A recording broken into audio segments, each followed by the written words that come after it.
Assalamualaikum warahmatullahi wabarakatuh. Saya Eka Putri Aprilia dengan NIM 210756061 akan mempresentasikan karya ilmiah saya dengan mata kuliah Tata Tulis Karya Ilmiah yang diampu oleh Ibu Dr. Insinyur Ani Faridah MSI dan Ibu Rizky Gusri Utami MSc dengan judul Pengaruh Substitusi Tepung Beras terhadap Pembuatan Bolu Kukus Mekar. Baiklah, di sini saya akan menjelaskan 3 bab, yakni yang pertama bab pendahuluan, kedua bab pembahasan, dan yang terakhir bab kesimpulan. Di bab pertama, yakni pendahuluan, saya akan menjelaskan latar belakang dan tujuan. Selanjutnya di bab kedua, bab pembahasan, saya akan menjelaskan apa itu bolu kukus, beras merah, beras hitam, dan tepung beras. Dan yang terakhir saya akan menjelaskan kesimpulan. Pendahuluan. Latar belakang yang saya akan bahas pertama yakni bolu kukus. Bolu kukus adalah salah satu makanan yang berbahan dasar tepung terigu.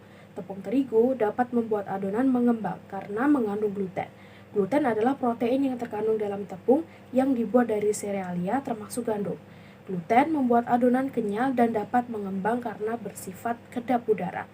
Bila terkena bahan cair, maka gluten akan mengembang dan saling mengikat dengan kuat, membentuk adonan yang sifatnya liat. Anshari 2010. Selanjutnya tepung terigu. Penggunaan tepung terigu yang berlebihan dapat mengganggu kesehatan, yaitu kerusakan usus halus. Kerusakan usus halus menyebabkan gangguan penyerapan zat gizi yang masuk ke dalam tubuh. Kadarwati 2015.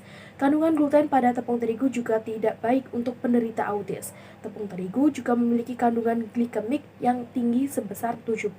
Konsumsi makanan yang mengandung glikemik tinggi akan meningkatkan kadar gula darah sehingga tidak baik untuk penderita diabetes mellitus. Mustadi dalam Kadarwati 2015. Tujuan dari karya ilmiah ini yang pertama adalah memanfaatkan sumber daya alam yang ada di Indonesia, kemudian mengurangi konsumsi tepung terigu. Pembahasan bolu kukus mekar. Menurut Andriani pada tahun 2012, faktor keberhasilan dalam pembuatan bolu kukus adalah dengan cara mengaduk adonan dan mengukus adonan. Misalnya, waktu pengadukan yang terlalu lama atau terlalu sebentar ataupun pengukusannya tidak sempurna yang bisa membuat bolu kukus tidak mekar atau mengembang. Selain itu, faktor keberhasilan yang dapat membuat adonan bolu kukus mengembang dan mekar sempurna adalah telur serta bahan tambahan berupa emulsifier, dan air soda. Kandungan gizi bolu kukus dapat dilihat pada tabel berikut ini. Berikut komposisi gizi ada 5. Yang pertama karbohidrat berjumlah 79,78%. Yang kedua lemak berjumlah 4,51%. Selanjutnya protein berjumlah 11,48%. Kemudian beta karoten berjumlah 44,22 ppm, dan yang terakhir serat kasar berjumlah 5,24%. Selanjutnya beras merah. Beras merah atau Oryzaniphala L merupakan salah satu sumber serat yang cukup baik. Hal ini dikarenakan beras merah umumnya dikonsumsi tanpa melalui proses penyosohan, melainkan hanya digiling menjadi beras pecah kulit, sehingga kulit arinya masih melecap pada endosperm. Kulit ari beras merah kaya akan kandungan minyak alami, lemak esensial, dan serat. Santika dan kawan-kawan pada tahun 2010. Keunggulan beras merah adalah kandungan seratnya yang tinggi. Serat dalam makanan lazim disebut dietary fiber, sangat baik untuk kesehatan manusia. Istilah dietary fiber digunakan untuk membedakan serat makanan dengan serat kasar, yaitu semua polisakarida dan yang tidak terhidrolisa oleh kerja enzim usus manusia. Kusharto pada tahun 2006. Kemudian beras hitam. Beras hitam merupakan varietas lokal yang mengandung pigmen, terutama antosianin paling baik, berbeda dengan beras putih atau beras warna lain. Beras hitam memiliki rasa dan aroma yang baik dengan penampilan yang spesifik dan unik. Bila dimasak, nasi beras hitam warnanya menjadi pekat dengan rasa dan aroma yang menggugah selera makan. Suwardi dan Ridwan pada tahun 2009. Oki et al. Pada tahun 2002 dalam Narwidina pada tahun 2009 mengatakan bahwa beras hitam yakni Oryza sativa L. indica memiliki perikarp, aleuron, dan endosperm yang berwarna merah biru ungu pekat. Warna tersebut menunjukkan adanya kandungan antosianin. Beras hitam mempunyai kandungan serat pangan yakni dietary fiber dan hemiselulosa masing-masing sebesar 7,5% dan 5,8%. Sedangkan beras putih hanya sebesar 5,4% dan 2,2%. Beras hitam berasal dari tanaman padi hitam yakni Oryza sativa L adalah nama ilmiah padi. Selanjutnya tepung beras. Tepung beras merupakan salah satu alternatif bahan dasar dari tepung komposit dan terdiri atas karbohidrat, lemak, protein, mineral, dan vitamin.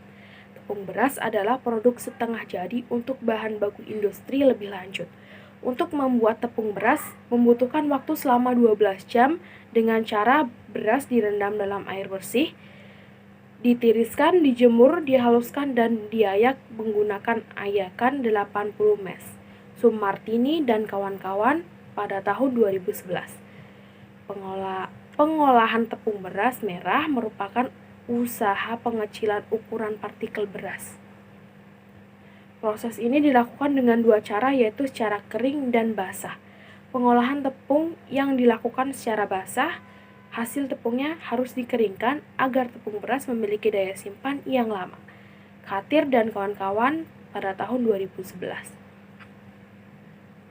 Kemudian bolu kukus. Menurut Putri pada tahun 2010, kualitas kue bolu kukus ditemukan dari rasa, tekstur, warna, dan aroma yakni sebagai berikut. Yang pertama, warna. Pada hasil bolu kukus, warna putih yakni kontrol dipengaruhi oleh tepung terigu, sedangkan warna coklat dipengaruhi pencampuran antara tepung terigu dan tepung beras merah, sedangkan warna coklat pekat atau hitam dipengaruhi pencampuran antara tepung terigu dan tepung beras hitam. Yang kedua, aroma. Pada umumnya aroma yang diterima oleh hidung dan otak lebih banyak merupakan berbagai ramuan atau campuran 4 bau utama, yaitu harum, asam, tengik, dan hangus. Aroma makanan yang berhubungan dengan kelezatan bahan pangan tersebut. Dalam hal ini, aroma lebih banyak berhubungan dengan alat panca indera pencium. Aroma yang khas dan menarik dapat membuat makanan lebih disukai oleh konsumen, sehingga perlu diperhatikan dalam pengelolaan suatu bahan makanan. Bolu kukus yang dihasilkan memiliki aroma yang beragam. Aroma dapat dijadikan sebagai faktor penguji dalam penentuan penelitian yang telah dilakukan karena aroma memiliki peran dalam menentukan layak atau tidaknya suatu produk untuk dikonsumsi atau tidak dikonsumsi. Yang ketiga, rasa. Rasa bolu kukus yang dihasilkan dari setiap sampel beraneka ragam. Rasa merupakan bagian dari indikator dari pengujian suatu sampel untuk mengetahui tingkat daya terima masyarakat terhadap produk yang dihasilkan.